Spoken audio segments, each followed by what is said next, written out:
temos a presença do Alberto, vai nos falar sobre a missão do homem inteligente na Terra. Vamos passar a palavra para ele. A leitura da página do livro Caminho do Pão Nosso, está acostumado com a mídia da vida que é mais adiante. Livro Pão Nosso, do Gabriel Francisco Xavier pelo Espírito Emmanuel.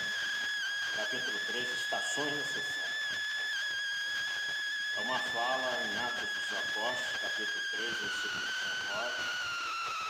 Essa fala atribuída a Pedro, diz assim: arrependei-vos, pois, e convertei-vos, para que sejam apagados os vossos pecados e venham assim os tempos do refrigério, pela presença do Senhor. E aí Emmanuel comenta: os crentes inquietos quase sempre admitem que o trabalho de redenção se processa em algumas procedências convencionais e que apenas com certa atividade externa já se encontram de posse dos títulos mais elevados junto aos mensageiros divinos. Só por esse início, fantástica página, hein? Prestemos atenção. A maioria dos católicos romanos pretende a isenção das dificuldades com as cerimônias exteriores. Muitos protestantes acreditam na plena identificação com o céu tão só pela enunciação de alguns hinos, enquanto enorme percentagem de espiritistas se creem na intimidade de supremas revelações apenas pelo fato de haver frequentado algumas sessões. Tudo isso constitui preparação valiosa, mas não é tudo. Há um esforço iluminativo para o interior, sem o qual homem algum penetrará o santuário da verdade divina. A palavra de Pedro, à massa popular, contém a síntese do vasto programa de transformação essencial a que toda criatura se submeterá para a felicidade da união com Cristo. Há estações indispensáveis para a realização, porquanto ninguém atingirá de vez a eterna claridade da culminância. Antes de tudo, é imprescindível que o culpado se arrependa, reconhecendo a extensão e o volume das próprias faltas, e que se converta, a fim de alcançar a época do refrigério pela presença do Senhor nele próprio. Aí, chegado, habitar-se-á para a construção do reino divino em si mesmo. Se realmente já compreendes a missão do Evangelho, identificarás a estação em que te encontras, estarás informado quanto aos serviços que deves levar a efeito para a demandar a seguinte.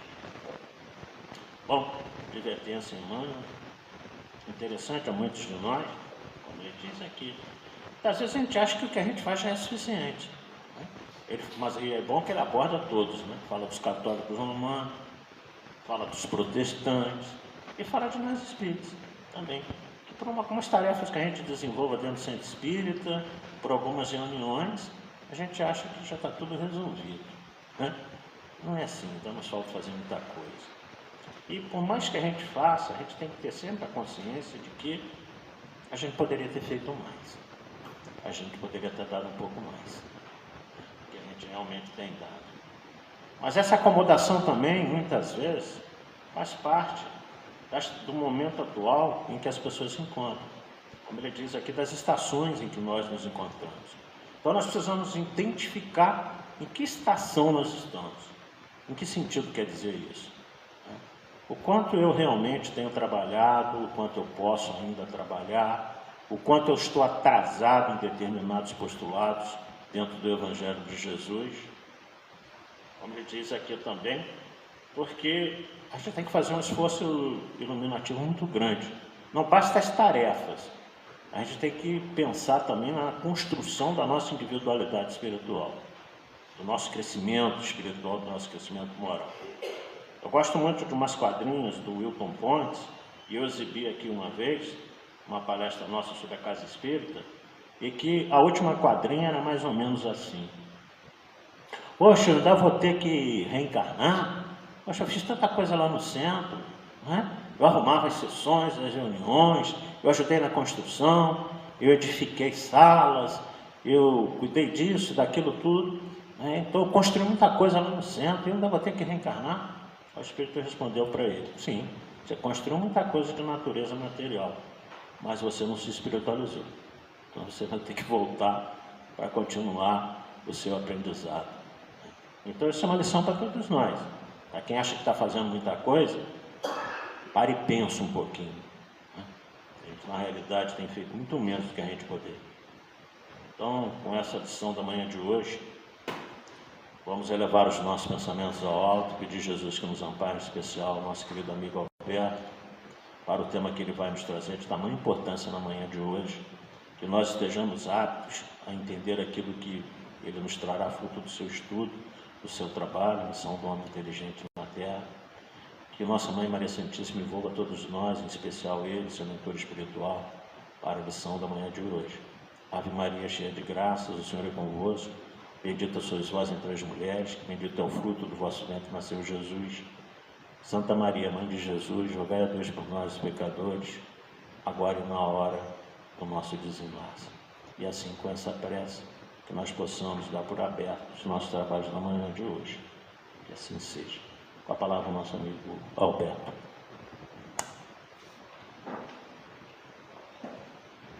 Muito bom dia a todos.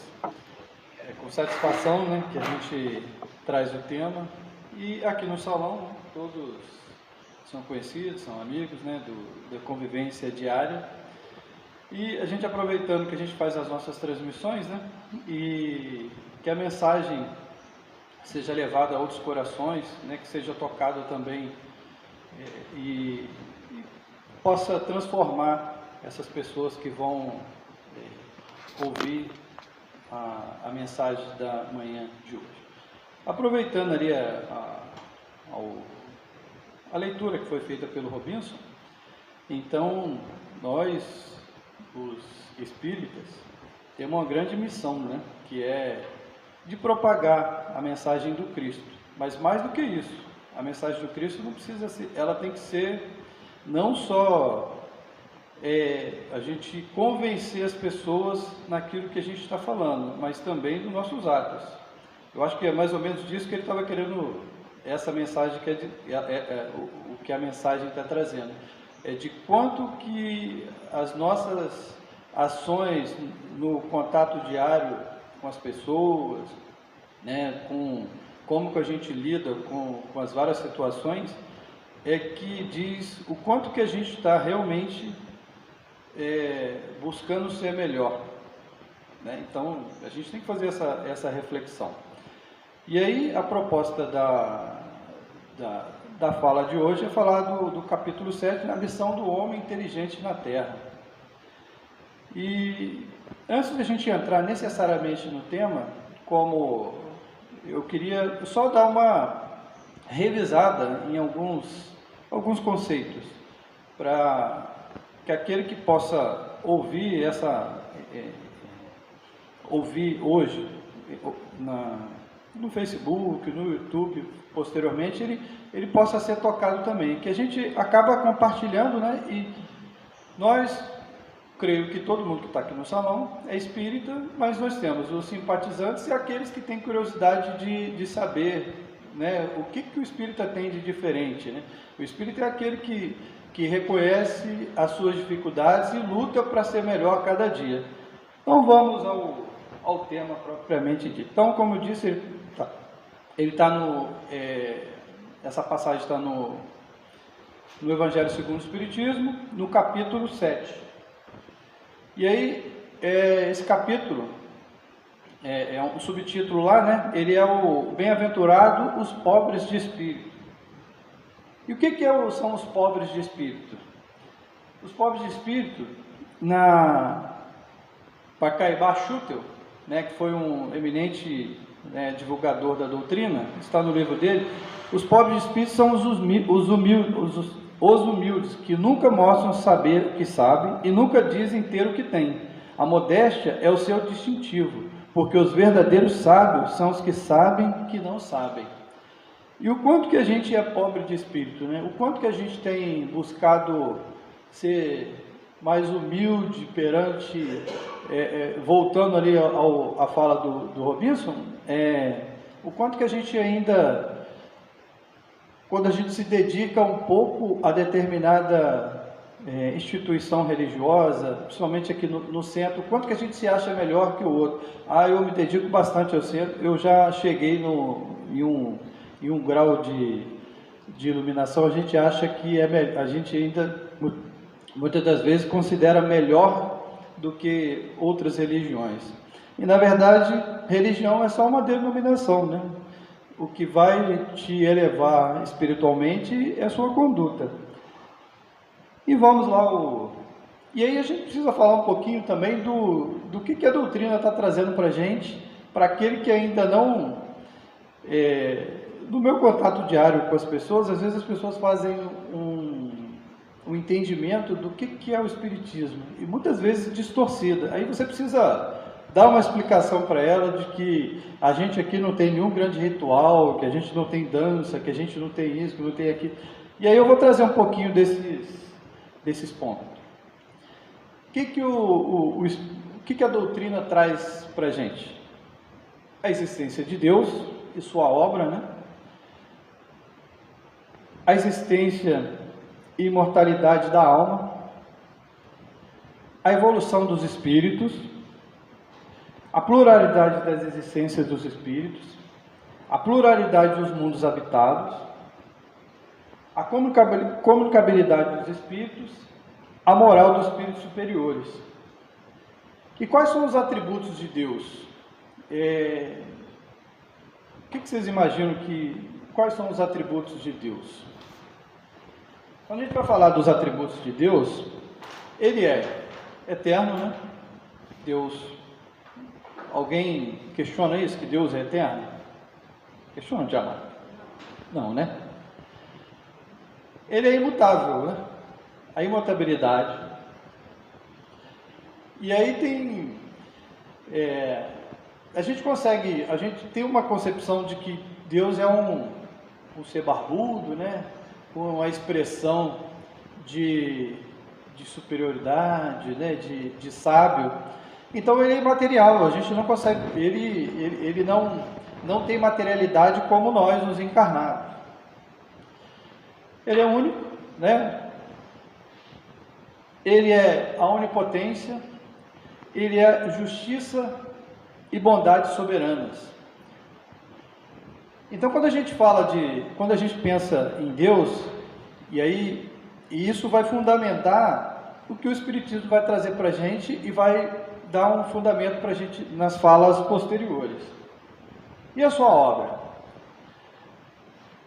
Criou o universo que compreende todos os seres animados e inanimados, que podem ser materiais e imateriais. Os seres materiais constituem o mundo visível, ou seja, o que a gente está vendo aqui é o mundo material ou corporal. E os seres imateriais, o mundo visível espiritual, isto é, o dos espíritos. Então, como a gente, como princípio básico, a gente tem o mundo material, o mundo imaterial, a gente tem o que a gente está vivenciando hoje aqui, que é o mundo material dos encarnados, e os espíritas têm a convicção de que existe o mundo espiritual. O mundo espiritual é o mundo normal, então primitivo, eterno, preexistente, sobrevivente a tudo. Ou seja, a gente está vivendo uma existência na matéria, mas nós somos espirituais, nós somos seres espirituais. A matéria é só aquilo que a gente precisa para vivenciar as experiências, mas o mundo real é o mundo espiritual. O mundo corporal é secundário, poderia deixar de existir ou não ter existido jamais, sem alterar a essência do mundo espiritual. E como é que se dá a evolução dos espíritos? Se alguém quiser contribuir, pode contribuir, viu, Tiamat? Tá bom? Tá bom. A evolução dos espíritos. Não são iguais nem em poder, nem em inteligência, nem em saber, nem em moralidade. Então a gente tem, os espíritos estão em muitas graduações, né? E a gente vai desenrolar um pouquinho melhor. Pertence a diferentes ordens, de primeira ordem, de segunda ordem e de terceira ordem, ou seja, conforme a evolução que eles moral e intelectual que eles alcançam, eles têm uma classificação. Isso é só uma forma de estabelecer o grau de adiantamento que eles estão. Os de ordem inferiores possuem, e aí, quando a gente pensa de ordem inferiores, em que ordem que será que a gente está? De primeira, de segunda ou de terceira? Né? Então, assim, considerando o estágio que a Terra está, que a gente encontra hoje na Terra, das pessoas se matando por conta de bens materiais, as guerras, a violência, será que a gente é um planeta ainda que a gente tem mais espíritos superiores ou espíritos inferiores, né? Eu diria que a gente ainda é muito dessa ordem, espíritos inferiores. Só que hoje a gente consegue olhar e fazer uma autoanálise daquilo que a gente ainda tem feito de equivocado, né? E ao longo do dia, a gente vive momentos a gente pode, no serviço, ter momentos que a gente se irrita, e aí depois, por que eu me irritei? Então, por que eu desejei mal do irmão? Então, a gente ainda tem isso. Os espíritos superiores, não, eles já se libertaram disso. Mas, como via de regra, a gente ainda nós somos espíritos de ordens inferiores. Como eu disse, todos se melhoram, são criados simples e ignorantes e passam pelas diferentes ordens de hierarquia espírita. E aí a gente tem também a pluralidade das existências. Tendo o espírito que passar por muitas encarnações, conclui-se que todos nós tivemos muitas existências e que teremos ainda outras, mais ou menos aperfeiçoadas, quer na Terra ou quer em outro mundo. Ou seja, somos espíritos imortais, vivendo uma experiência encarnados, tivemos outras experiências e teremos muitas outras mais. E aí a gente também tem a pluralidade dos mundos habitados. O homem da Terra está longe de ser, como supõe, o primeiro em inteligência, em bondade e perfeição.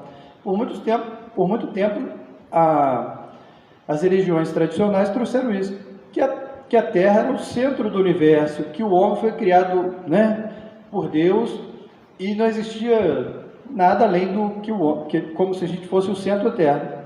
Um ledo engano. Na verdade, existem muitas moradas na casa do Pai, com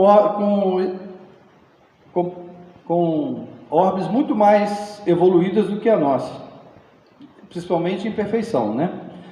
Acreditar que os seres vivos estejam limitados a um único ponto que habitamos no universo seria pôr em dúvida a existência de Deus, que não fez coisa alguma inútil. Ou seja, por que Deus ia criar um planeta, ia criar todo um sistema para existir só a Terra e um mundo habitado? Não, Deus teria feito uma coisa inútil e ele não seria Deus, né?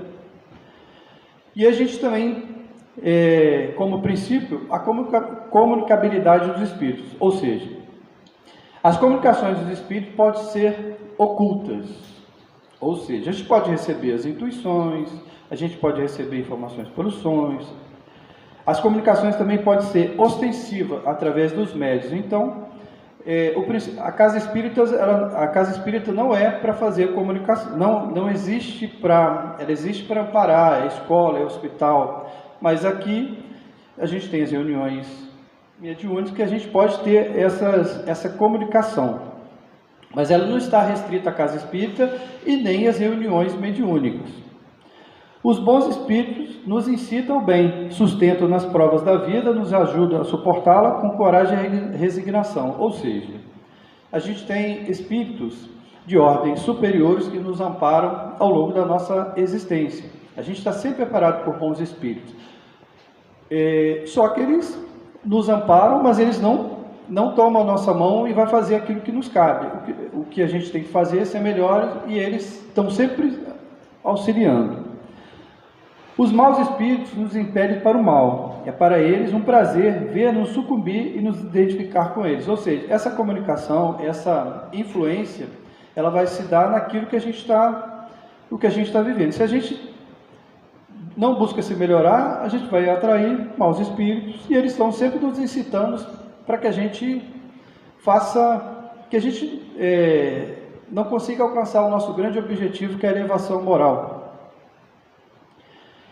e a moral dos espíritos superiores, baseada na moral do Cristo, fazer aos outros o que quereríamos que os outros nos fizessem, isto é, fazer o bem e não fazer o mal. Esta é a regra áurea do Cristo. Ou seja, existem espíritos, os espíritos superiores, eles estão sempre a nos auxiliar. Jesus sendo um espírito crístico, né, que comandou o início, né, de todo, há 4,5 bilhões de anos atrás, a organização da Terra. Ele é nossa maior referência, o nosso modelo e guia. Então, assim, ele e mais toda a sua pleiade de espíritos superiores estão aqui a nos auxiliar. Então, isso também é um princípio básico, né, do Espiritismo. E o progresso moral. O egoísmo e o orgulho, o que ele faz? Ele nos prende à matéria. Ao ser desligado da matéria pelo desprezo das futilidades mundanas e pelo amor ao próximo, o ser humano se aproxima da natureza espiritual. Ou seja, quando a gente vai, se a gente vai vendo,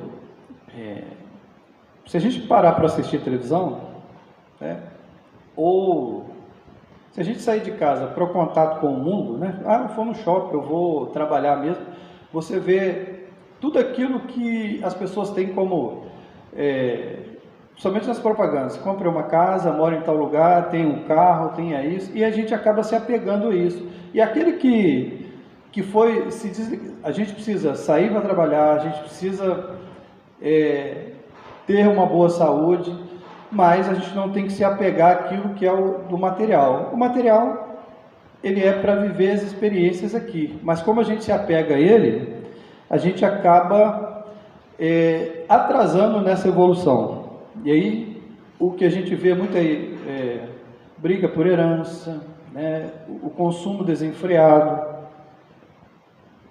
E aí eu vou entrar mais precisamente no tema para a gente ir trabalhando ele e trazer alguns conceitos que a gente falou aqui. O que a ciência vem falar da inteligência? O que a ciência tem dito hoje, né, do que é inteligência? Se alguém quiser trazer uma contribuição, tá, gente? É só. E aí eu vou falar um pouquinho da evolução, né, do homem na Terra. E há cerca de 8 milhões, mais ou menos, os primeiros hominídeos, né? A ciência vem dizer que os antepassados do homem moderno, há 8 milhões de anos atrás, eles começaram a se desenvolver. E aí os cientistas observaram que vocês sabem o que é o osso esfenoide? Eu vou mostrar ele aqui na frente. O osso esfenoide é um osso da base do crânio, que os cientistas foram estudar e observaram que em todo momento que esse osso tinha uma inclinação, havia uma expansão do volume do cérebro, ou seja, a inteligência ela dava um salto. E o mais interessante disso é de que a ordem dessa evolução, ela se deu, esses hominídeos que se espalharam ao longo da Terra, eles encontraram em um determinado ponto da Terra essa inclinação, e no mesmo período, por exemplo, na Europa e na África, no mesmo momento, na mesma época, esse osso ele teve essa elevação, ou seja, existia uma força superior que fazia com que isso acontecia. Então, isso não é desígnio de Deus, não é uma força inteligente superior fazendo com que isso aconteça? Eu vou pular aqui, só para vocês verem. Esse aqui, ó, é o osso esfenoide. Ele fica na base do crânio. Quando você pega, se vocês pegarem para ver os primeiros hominídeos, ele tinha uma mandíbula mais projetada, é porque esse osso era mais achatado. E então os cientistas observaram isso. E aí nós estamos vivendo uma época em que isso deve acontecer. Pelo que a ciência tem observado, provavelmente já está acontecendo, que a gente vai ter mais um salto nessa evolução. E aí o homem vai ter uma capacidade maior, mais de intelectual. Então, esse era... aí você vê como a evolução se dá, que existe... nada é obra do acaso, existem forças superiores que estão fazendo com que isso aconteça. E Jesus é o nosso mestre, modelo, guia, governador da terra, que está fazendo com que isso aconteça. E aí a gente vai falar um pouquinho do Alfred Binet. O Binet, ele era um cientista, educador, psicólogo, e ele foi chamado por alguns pais que tinham dificuldades lá com as crianças, e ele começou a estudar aquilo.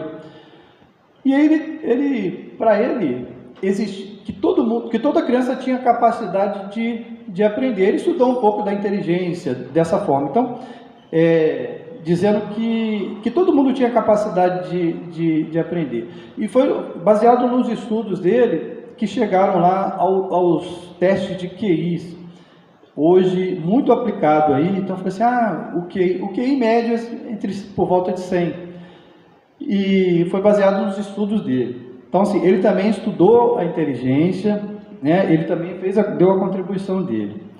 E esse cara aqui, o Howard Gardner, ele fala das 9 formas de inteligência que ele faz o entendimento. Que é a inteligência lógico-matemática, linguística, interpessoal, intrapessoal, corporal, espacial, musical, e posteriormente ele falou da inteligência existencial e naturalista. Ou seja, ele entendia que a inteligência, que alguns indivíduos traziam algumas aptidões, por exemplo, para a música, né? Então você vê que tem pessoas que têm uma dificuldade em determinadas áreas, mas em outras áreas ele desenvolve de uma forma... Essa pessoa também é inteligente? É o que ele trazia, que todo mundo tinha uma forma de alguma coisa que ele tinha uma maior aptidão. Que, enfim, ele também foi um grande estudioso, né, da inteligência e da forma como ele se apresentava. E aí quando a gente traz para o que a gente entende da evolução dos espíritos, a gente não traz uma bagagem anterior, né? A gente não carrega uma bagagem. Então, você vê hoje os prodígios de 5 anos, o cara é prodígio na matemática, na música. E será que isso não é uma aptidão que a gente carrega da nossa evolução espiritual? E nós temos a Dana Zohar, que ela fala da inteligência espiritual. É uma americana. O Howard Gardner é vivo e a Dana Zohar também é viva. E ela fala da inteligência espiritual. E aí eu vou entrar um pouquinho nela aqui no que ela fala, para a gente ver se o que ela está estudando hoje não fala muito a favor do que nós espíritas, com Kardec, o que ele trouxe, se não é aquilo que a gente já não sabe há algum tempo. O que ela fala nos estudos dela? Ela tem 12 elementos que ela trabalha. A autoconsciência, ou seja, saber o que se importa, pelo que vive e pelo que morreria. A espontaneidade, deixar de lado o preconceito, expectativas e problemas de infância para agir no momento presente e se responsabilizar por essas ações. Visão baseada em valores e propósito, agir e viver de acordo com os próprios princípios e crenças. Holismo, ou seja, tudo que a gente está vendo, enxergar a conexão entre pessoas e coisas, além de sentir que faz parte daquele grupo. Compaixão, não basta aceitar os sentimentos dos outros, é preciso compreendê-los. Diversidade, valorizar as pessoas pelas suas diferenças. Independência de campo, confiar mais nas percepções internas do que nas externas, formar uma opinião de acordo com seus valores e depois de ouvir a dos demais, mesmo que isso signifique perder a popularidade. Vocês estão se identificando, gente, com isso? Com o propósito? Então, eu falei assim, o que a ciência tem trazido? A ciência está começando a se comunicar com aquilo não o espiritismo, mas o que as religiões têm falado para a gente, né? Da espiritualização, né? Daquilo que a gente precisa, daquilo que ele vai além do material. Humildade, assumir que a opinião que você tinha sobre um tópico estava errada, considerar o outro lado da independência de campo, perguntar por quê, questionar o porquê das coisas, mesmo que as respostas não sejam fáceis, capacidade de reformulação, conseguir dar alguns passos para trás e tentar enxergar o todo, sem reagir imediatamente a uma situação, fazer uso positivo da adversidade, aprender e amadurecer a partir de erros, imprevistos e sofrimentos, senso de vocação, sentir a necessidade de retribuir à sociedade. Quando eu vi isso aqui, eu falei assim, ela está estudando exatamente o que a gente já tem, a gente não faz nossa autorreflexão, a gente não se insere, nós espíritas, se a gente tem a convicção de que a gente precisa ser melhor, quando a gente se insere na sociedade, o que a gente precisa fazer? A gente não precisa se adaptar, mas a gente não tem que se violentar para encaixar num padrão. A gente entende que a moral é a moral do Cristo. E aí, quando a gente é diferente, porque a gente não quer consumir, ou seja, ou não quer vivenciar experiências que vão degradar o corpo físico, ou seja, então ela está falando exatamente disso, que a gente não... o que ela está trazendo para a gente é o que a gente já conhece, é o que a ciência está indo de encontro com o que o Espiritismo já vem nos falando desde Kardec. E aí, a gente vai falar no capítulo 6 do Evangelho segundo o Espiritismo, ele está falando, espíritas, amai-vos, este é o primeiro ensinamento, instruí-vos, e este é o segundo.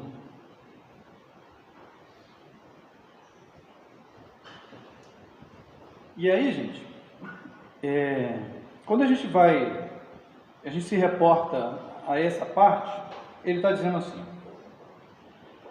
espíritas, amai-vos, este é o primeiro ensinamento, instruí-vos, este é o segundo. No cristianismo encontram-se todas as verdades, não são de origem humana os erros que nelas se enraizaram. Eis que do além-túmulo, que julgáveis o nada, vozes vos clamam, irmãos, nada perece, Jesus Cristo é o vencedor do mal, sede os vencedores da impiedade. E aí eu pergunto para vocês, nós estamos nos instruindo? Será que a gente está se instruindo? Será que a gente está se amando? Então, isso é só uma reflexão. Então, quem está dizendo isso é o próprio... Está aqui, ó. A mensagem foi...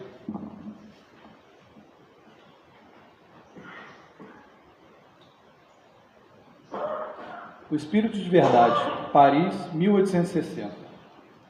Então, será que a gente tem nos instruído? Será que a gente tem amado de verdade? Ou a gente só ama aquilo que nos convém? Será que a gente só ama aquilo? Será que a gente perdoa? Então, isso é uma reflexão. E será que a gente está se instruindo, ou só, como a página que o Robinson leu? Será que a gente só está vendo na casa espírita ou na qualquer ordem religiosa só para cumprir um ritual? Será que a gente, quando a gente lê e busca nos instruir para fazer um bom entendimento e aplicar isso no dia a dia? Enfim, né? Em verdade vos digo, os que carregam seus fardos e assistem seus irmãos são os meus bem-amados. Instruí-vos a preciosa doutrina que dissipa o erro das revoltas e vos ensina o objetivo sublime da prova humana. Na obra de Kardec nos evangelhos, ele traz só o amor. O Cristo já disse, né? Amar ao próximo como a ti mesmo, né? E aí a gente tem feito isso. Oi? Diga, Marcos. Não, você falou aí, amar o próximo como você mesmo. Né? Primeiro você tem que se amar, porque se você se ama, você consegue amar melhor. Exatamente. E aí a gente volta. Será que a gente está nos instruindo nessa doutrina para dissipar os erros? E aí, assim, quando a gente vê tudo aquilo que a gente é nessa existência, a gente consegue entender o quanto que a gente já se equivocou em outras. É só a gente olhar a nossa ascendência. Quem aqui já não teve um dia colérico? Quem aqui já não reclamou, já não se queixou que a comida não estava de acordo com o seu paladar, enquanto outros não têm nada para colocar no seu prato? E se a gente fosse realmente instruído, se a gente buscasse mesmo o que ele está dizendo aqui, instruídos nessa preciosa doutrina, a gente não ia se queixar, a gente já teria deixado de lado a revolta e entender que esse processo é um processo longo, mas que a gente precisa dar o primeiro passo. Mas vamos caminhando. E aí, na Lei de Igualdade, no capítulo 9 do Livro dos Espíritos, na questão 804, por que não otorgou Deus as mesmas aptidões a todos os homens? O que vocês acham? Por que Deus não deu a mesma capacidade a todos os homens? Vamos ver o que ele diz? Oi? Não é? Então, aí vamos ver o que ele vai dizer para a gente. Na 804, desigualdade das aptidões. Deus criou todos iguais, Deus criou iguais todos os espíritos, mas cada um destes vive há mais ou menos tempo, e consequentemente tem feito maior ou menor soma de aquisições. A diferença entre eles está na diversidade dos graus de experiência alcançada e da vontade com que obram, vontade que é do livre-arbítrio. Ou seja, Deus fez todo mundo igual, né? Simples e ignorante, e nas múltiplas existências ele vai acumulando. Tem uns que estão atrasados, mas atrasados por seu livre-arbítrio. Então todo mundo tem a mesma aptidão, ele não fez ninguém diferente, ele não fez privilegiados. Ou alguém aqui se sente privilegiado? E na questão 805, passando de um mundo superior a outro inferior, conserva o espírito integralmente as faculdades adquiridas? O que ele vai dizer para a gente?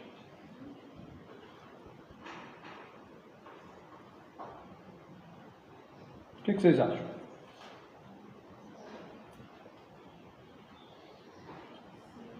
Sim, já temos dito que o espírito que progrediu não retrocede.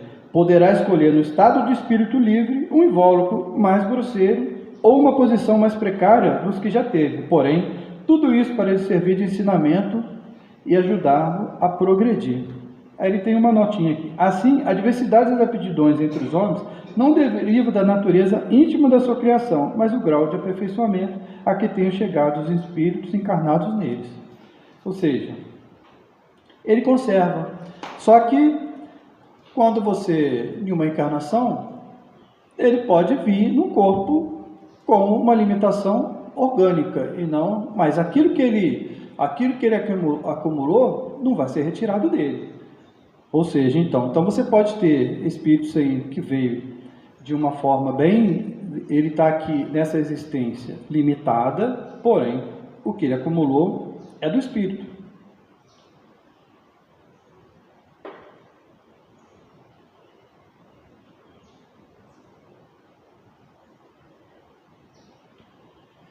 E aí, gente, eu vou falar um pouquinho aqui a gente vai entrar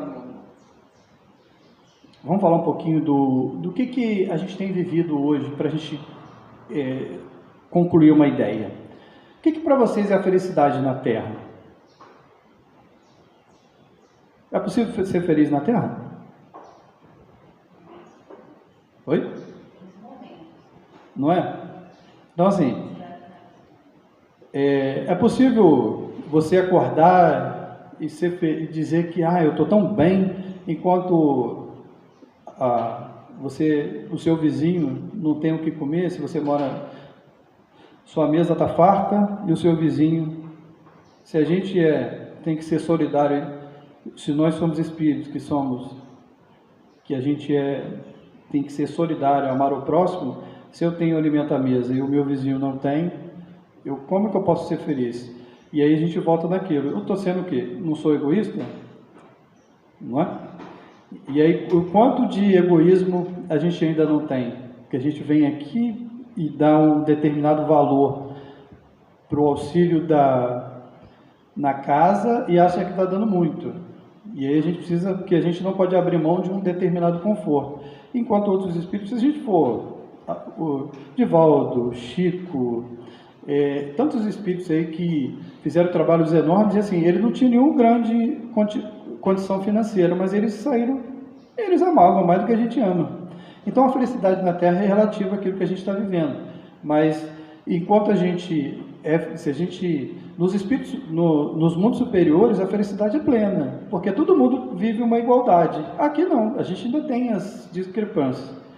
E a gente vai falar também um pouquinho, cara, do consumismo. O que a gente tem vivido hoje, né? O quanto que a gente, se a gente pensar que países desenvolvidos, né, que lá existe uma grande concentração de riqueza, que a sociedade é muito mais equilibrada em detrimento de outras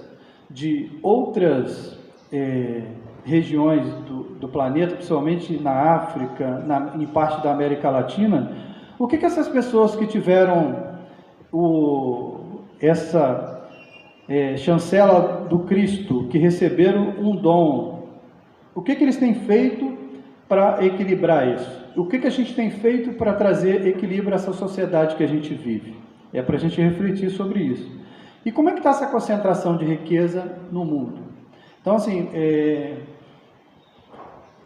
cerca de, mais ou menos isso, 8 pessoas no mundo concentram metade da riqueza de outros quase 4 bilhões de pessoas.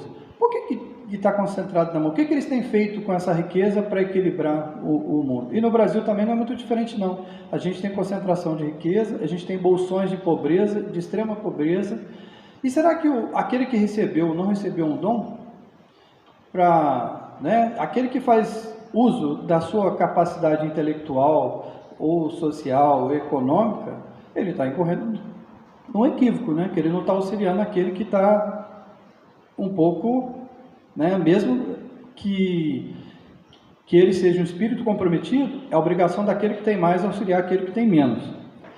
E a gente encontra como eu estou dizendo, as desigualdades sociais.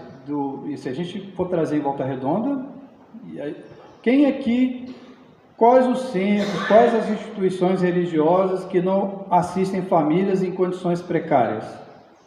Né? A gente tem o nosso... A casa não assiste muitas famílias, mas assiste algumas famílias que a gente não consegue, eu não consigo nem conceber. Eu fui impactado, eu acho que eu já dei esse exemplo algumas vezes, sobre a sopa, né?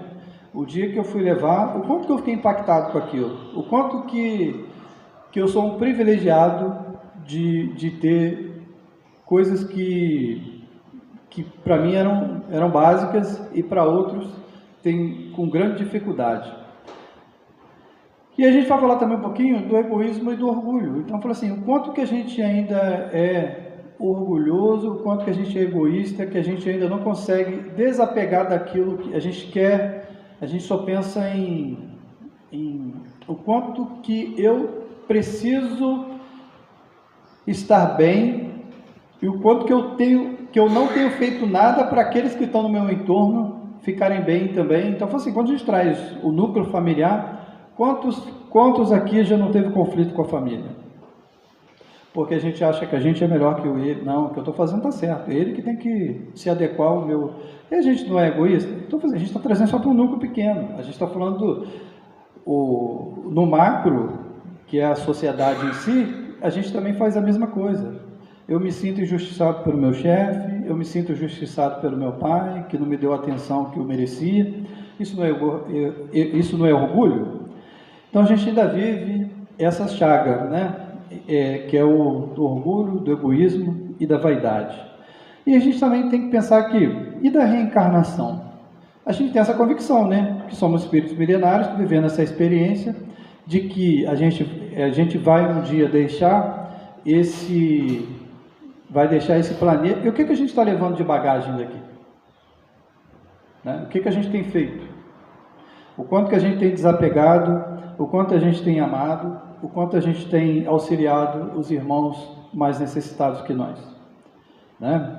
O quanto que a gente ainda, se eu tiver a fé no porvir, eu tolero bem tudo aquilo que ainda me cabe, né? Então, eu falo assim, se eu estou passando por uma prova de dor, seja uma dor física ou uma dor na alma, né? Que a gente também tem as nossas dores ali, daquilo que a gente se equivocou, que a gente carrega ainda. Se eu tiver a fé no porvir, a reencarnação é um alento, é um consolo. E aí, gente, no capítulo 7 do Livro dos Espíritos, a questão 371, tem algum fundamento pretender-se que a alma dos cretinos e dos idiotas é de natureza inferior? Isso é só para... vamos lá, 371. Nenhum. Eles trazem almas humanas, não raro, mais inteligentes do que supontes, mas que sofrem da insuficiência dos meios do que dispõem para se comunicar, da mesma forma que o mundo sofre da impossibilidade de falar. Que objetivo visa a providência criando seres desgraçados, como os cretinos e idiotas? O cretino aqui, gente, é aquele que tem uma capacidade intelectual reduzida, né? E da mesma forma o idiota, é um termo... a gente usa ele de forma vulgar, mas esse é um termo, aqui ele tem essa conotação, daquele que tem uma capacidade intelectual inferior. E aí ele está falando, o que ele vai trazer aqui nesse capítulo é exatamente isso. Por que a providência trouxe seres assim? E aí ele vai responder para a gente. Os que habitam corpos de idiotas são espíritos sujeitos a uma punição. Sofrem por feito do constrangimento que experimentam, da impossibilidade que estão de se manifestarem mediante órgãos não desenvolvidos ou desmantelados. Ou seja, aquele que fez mau uso daquilo que foi um dom, né? Aquilo que foi um talento, se eu fiz mau uso da minha inteligência na vida anterior, não é justo que eu venha não é razoável que eu venha um corpo limitado para mim aprender, né? Ele trata aqui de uma forma bem ríspida, punição, mas é para aprender, não é? Como que a mãe faz para que o filho, ela não repreende e mostra para ele? Às vezes ela dá a punição você vai ficar aqui sem poder brincar, e para ele poder aprender. Então, nada mais é do que isso. Qual será o mérito da existência de seres que, como cretinos e os idiotas, não podendo fazer o bem ou o mal, se acham incapacitados de progredir? O que ele diz para a gente? É uma expiação decorrente do abuso que fizeram de certas faculdades. É um estacionamento temporário. É aquilo que a gente, né? Ou seja, se eu fiz mau uso do meu talento, nada mais justo de que esse talento seja, né, colocado em um corpo limitado para que ele aprenda. Então, gente, a gente tem um grande objetivo na Terra, que é fazer bom uso daquilo que Deus nos facultou, que é a inteligência. E qual que é a missão do homem inteligente diante disso tudo? Qual que é a missão do homem inteligente? Será que a gente tem feito bom uso dos nossos talentos? Será que aquele que detém grande riqueza tem contribuído para diminuir as distâncias? Quando eu digo distância, aquilo que encurtar. Então, eu falo assim, em sociedades mais justas, você não tem grandes diferenças sociais. E você pode trazer para o nosso universo aqui, que é a Volta Redonda, né, bolsões de pobreza extrema com de uma elite, né, que detém um poder econômico. Será que a gente tem contribuído? Isso é uma reflexão, só para a gente pensar no que a gente tem feito com nossos talentos. E aí, alguém que se sente privilegiado, Ah, eu tive a oportunidade de passar no banco de faculdade, mas aquele que não passou no banco de faculdade, ele é menos capaz do que eu? Ele pode não estar capacitado para determinada função, mas ele não é menos capaz do que eu. Eu não posso me considerar melhor do que ele. E se eu sou melhor remunerado que aquele que não teve oportunidade, é minha obrigação auxiliar aquele que ainda não pode. E aí o que a gente vê na sociedade? As pessoas estão fazendo bom uso? Eu acho que isso fica bem claro quando a gente vê, principalmente, eu sou enfermeiro, e quando a gente vê no ambiente de hospital, determinados tratamentos que são, assim, lá a gente tem os tratamentos de alto custo, ou seja, tem tratamento que custa 100 mil, 200 mil, 300 mil. Que sociedade é essa? Que a gente ainda precisa pagar para poder se tratar. Isso, se uma sociedade fosse justa, aquele que tem a capacidade intelectual de desenvolver determinado tratamento, por que ele não está auxiliando o irmão que ainda tem dificuldade? Não é? Então, o único objetivo do homem é só, ele só está pensando. Se esse que está produzindo isso tivesse a convicção de que a reencarnação ela é um processo que a gente ainda vai ter várias existências, provavelmente ele seria tocado de um sentimento, não é? De fazer bem ao próximo, porque na próxima ele pode vir com uma dificuldade, como disse na questão 371, a 2 e a 3. Então, gente, a missão do homem inteligente na Terra é equilibrar isso, é trazer aqueles que ainda estão com dificuldades, que eles possam ser auxiliados, né, nas suas dificuldades. E aí, além disso, sim, eu coloquei aqui absorver as agressões do mundo, então, quando eu saio de casa, quando eu estou na minha convivência, se eu pensar que aquilo que me é colocado, se a gente considera que a pátria espiritual, que a família espiritual, a gente vem sempre próximo daqueles que a gente precisa estar, quando eu venho numa família que me causa grande dificuldade, foi obra do acaso?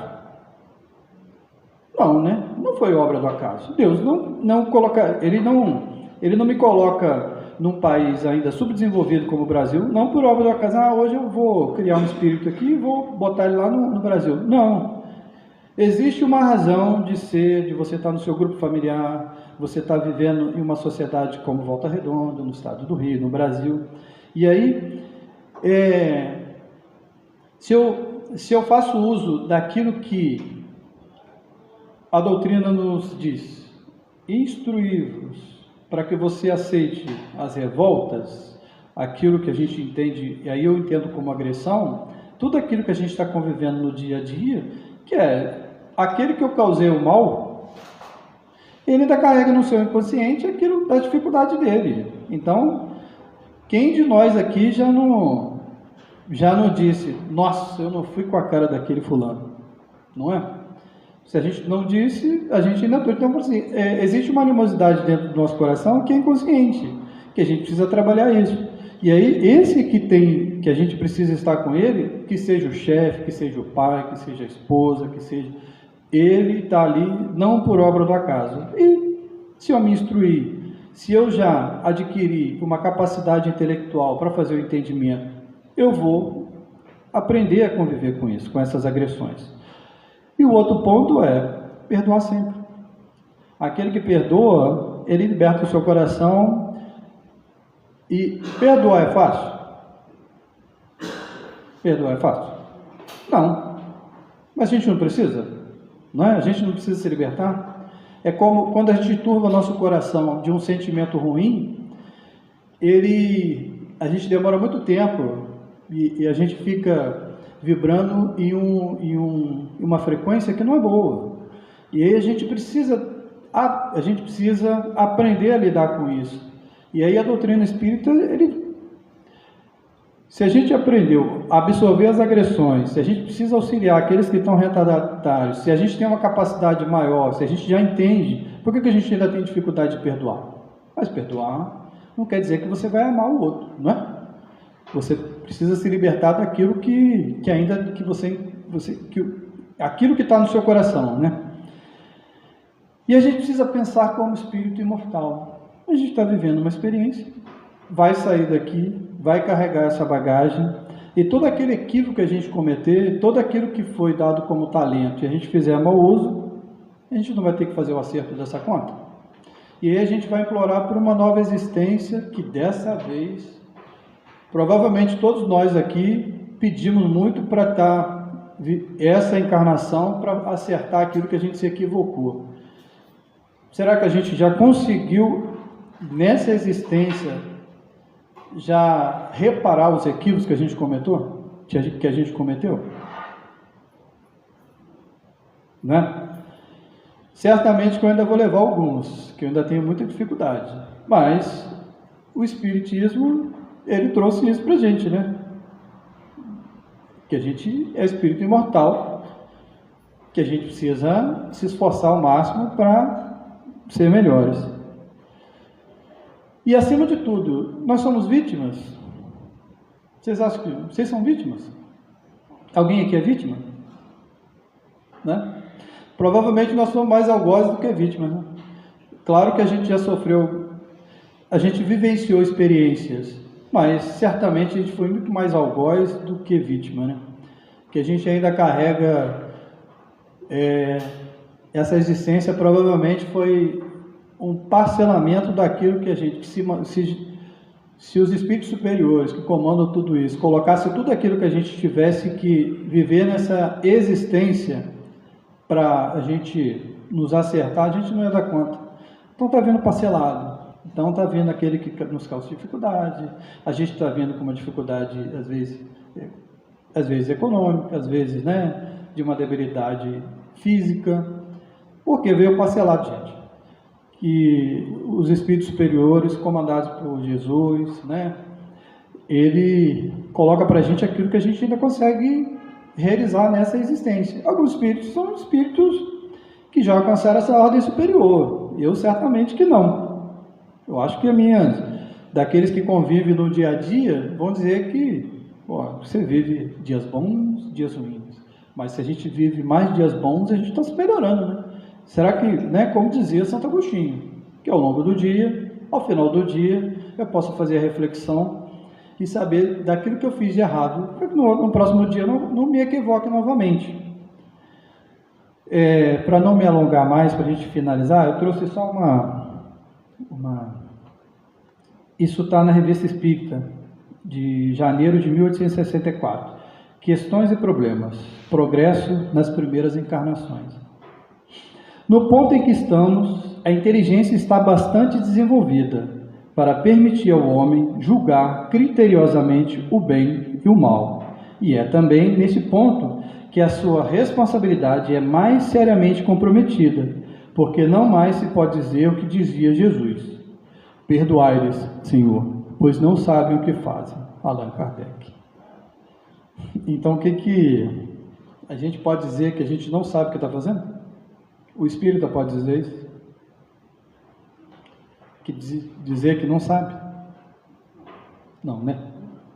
Então, gente, a missão do homem inteligente é buscar o auxílio ao próximo, buscar ser melhor, fazer bom uso do seu talento. Se aquilo que é a sua profissão, que você se identifica, faça o seu melhor, auxilie. A gente não está falando só do material, mas é aquilo que você pode oferecer, não é? Aquele irmão que tem dificuldade, perca um tempo com ele. Aquele que você pode auxiliar no bem material, auxilie. Você é um privilegiado. Se você tem mais, a sua obrigação é auxiliar aquele que não tem. Então, gente, fica a reflexão para a gente levar, né, sobre o nosso comportamento, como a gente tem vivenciado essa experiência. Eu agradeço a palavra e vou passar a palavra para o nosso presidente, Robinson. Obrigado, viu, gente?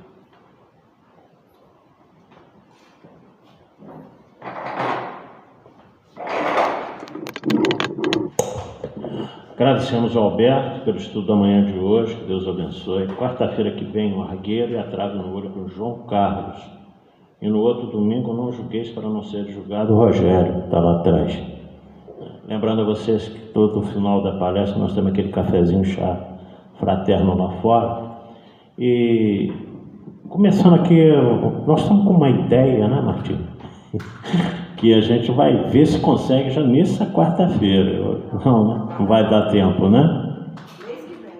Mês que vem? Tem que divulgar. Isso. Que a princípio no grupo da diretoria estava quarta-feira agora também, achei que ia ser meio difícil. Resumindo a historinha, quarta-feira, para ajudar a casa na arrecadação de dinheiro, nós vamos começar a vender aqui pizzas fritas. Caminho da Luz faz isso, Sheila tem também lá, né, uns salgadinhos depois da palestra. E a gente está fechando isso daí, a gente precisa muito de ajuda, é óbvio, né? A Marta até colocou que ela conseguiu uma pessoa para ajudar a fritar, que vai ter que fritar lá em cima enquanto a palestra está acontecendo. A princípio a gente vai começar com pouca quantidade para ver quanto que vai dar isso daí. A gente está pensando também num combozinho, né? A pizza com esse refrigerante pequenininho, esse mini refrigerante aí, seria em torno de R$10. Né? No Caminho da Luz está R$8 só a pizza. A gente fala lá e a gente vê a propaganda. Então a gente vai precisar muito da colaboração também, daqueles que puderem ajudar, porque toda semana a gente vai ter que buscar lá onde faz a pizza. Nem toda quarta-feira eu estou aqui, porque eu tenho palestras fora de Volta Redonda também. Então, nessa semana que eu não estiver aqui, a gente vai precisar de quem vá buscar, né? Porque são sempre pizzas fresquinhas, não são congeladas, são refrigeradas, para que realmente a gente tenha sucesso aí. Né? Isso ajuda a casa nas suas receitas para cobrir as nossas despesas. Então, como a Marta disse, mês que vem nós vamos começar quartas-feiras. Por quê? Quarta-feira à noite, né? Comer uma pizza à noite não precisa fazer janta, né? Já domingo de manhã não tem como, atrapalha o almoço de domingo. Oi? Para 4. A diretoria tem que comprar mais, tá? Né? Então, no início do mês de agosto, a gente pretende estar fazendo todas as quartas-feiras à noite, tá? E aí, todo mundo está organizando isso aí melhor. Mas quem puder ajudar a gente, tá? Porque nem sempre também a pessoa que vai ajudar a fritar vai poder estar aqui, né? E de repente óleo de soja também, quem puder doarzinho, né? Com óleo de soja, ajuda a gente a baixar a despesa da compra do evento. Que isso também é um lucro muito pequenininho, muito trabalho, né? Como a gente já tem essa experiência ao longo dos anos sem ter espírito, não vale muito a pena não. Mas a intenção é essa também, é unir mais, né? A gente está aqui mais próximo também, fazendo um lanche na quarta-feira, quem quiser levar para casa sem problema algum. Então a gente pretende iniciar isso aí no início de agosto, ok? Mais algum aviso, Martim? Não. Trabalho da Marta na terça-feira, quem quiser vir à tarde aí, trabalho da sala de costura, nós já fomos lá em cima 2 domingos atrás, está muito bem organizado, quem quiser ajudar também, né, trabalhar lá. Vai fazer um chá, tá? Avisa aí, levanta e avisa para eles, para nós. Talvez seja em setembro, tá? A gente está trabalhando em relação a isso. A gente vai fazer um chá revertendo não vai ter nem revertendo dinheiro para o chá, não. A gente vai fazer uma troca. O convite seria um item para ajudar no enxoval. O convite não seria valor. Né? E vai vir aí em setembro. A gente vai estar avisando no grupo do AEDAC, qual seria o dia direitinho. Aí eu conto com a presença de vocês, tá? Para deixar o chão mais brilhante. É uma forma também de todos nós nos reunirmos, conversarmos, bater papo e conhecer o projeto, que é o mais importante do chá realmente, é o conhecimento, é passar para as pessoas que existe esse projeto aqui e que a gente está aqui para auxiliar quem precisar. É um projeto muito interessante que visa fazer enxoval para crianças carentes, né? Bebês que estão nascendo, eles já têm pedido lá de Pinheiral, né? Então é um trabalho muito bonito que elas estão realizando sob a coordenação da Marta, que eles quiserem comparecer aí para dar uma força ou conhecer, como ela mesma disse, né? Toda terça-feira na parte da tarde, a partir de que hora? De 15 horas. A partir das 15 horas, ok? Então Estão todos convidados. Então, mais alguma coisa? Angélica? Tranquilo? Estou encerrando a primeira parte, depois 6 passistas aí em condições. A gente sempre alerta isso, né? Porque passista que não está em condição da paz tem que tomar paz. Porque nem todo dia a gente está bem, é natural, nós temos os nossos problemas. Ok? Então vamos encerrar a primeira parte, agradecidos a Deus por essa oportunidade, ao Alberto, pelo estudo da manhã de hoje. Que Deus possa amparar agora e sempre. Pai nosso que estás no céu, santificado seja o vosso nome, venha a nós o vosso reino, seja feita a vossa vontade, assim na terra como nos céus. O nosso de cada dia nos dai hoje, perdoa as nossas ofensas, assim como nós perdoamos a quem nos tem ofendido. Não nos deixeis cair nas tentações do caminho, mas livrai-nos de todo o mal, porque são teus o reino, o poder e a glória para todos sempre. Assim, com essa prece, encerra a primeira parte. Partimos para a segunda parte na sala de passe, lembrando que depois tem aquele café e chá fraterno lá dentro. Muita paz a todos, bom domingo para todo mundo.